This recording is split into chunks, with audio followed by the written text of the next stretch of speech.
Well, the right to be heard and understood, it can be easily taken for granted, but for tens of thousands of Oregonians, it's not yet a reality. And now the fight to address this disparity is at the forefront of the Oregon legislature. That's as last night the Senate had a hearing for two bills that look to increase language access and government inclusion for Indigenous people. Our Joelle Jones listened in on that hearing. She joins us live now with the details from it. Joelle?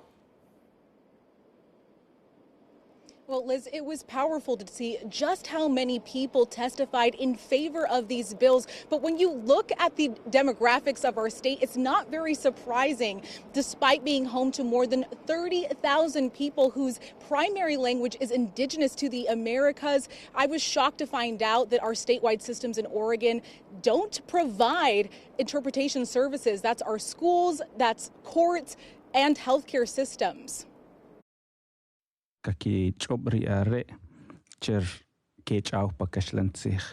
One after one, in their native tongues, interpreters, residents, and workers addressed the Oregon Senate Committee on Rules Tuesday to promote the passage of Senate Bill 162 and 911, which would establish a fund to help pay for and develop interpretation services for the nearly 30 Indigenous languages spoken throughout the state by about 35,000 residents. Our statewide systems are currently unable to meet the needs of those community members because of the lack of Indigenous language interpretation.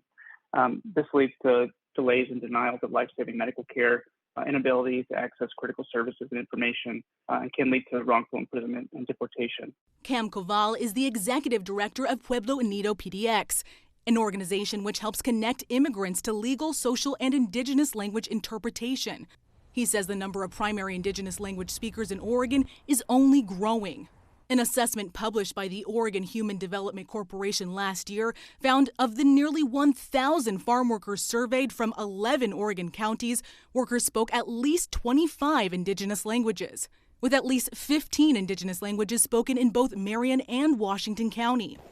That survey cites data from the COVID-19 Farm Worker Study, which states, quote, Indigenous respondents, 30% of our total, all brought up the issue of language and cultural barriers that created information blocks and a lack of access to support and services to which they are legally entitled.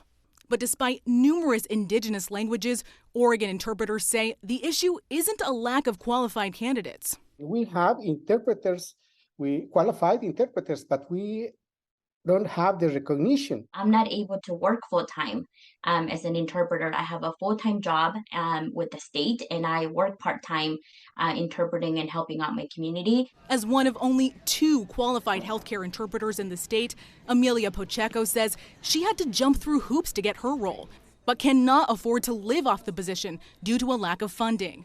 And because community members usually pay out of pocket for their services, she says interpreters often forego payment or people go without help. Providing interpretation in original languages is one of the many battles of resistance that Indigenous peoples have been and continue to fight in order to be seen, heard, and to have their rights respected.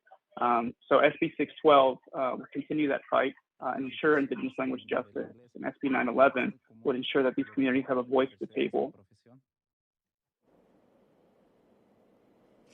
Right now, the proposed fund has a price tag in the millions, but it still has a long way to go in this legislative session, so we will continue to follow this and bring you any updates as it develops. Reporting live in downtown Portland, I'm Joelle Jones, KOIN 6 News.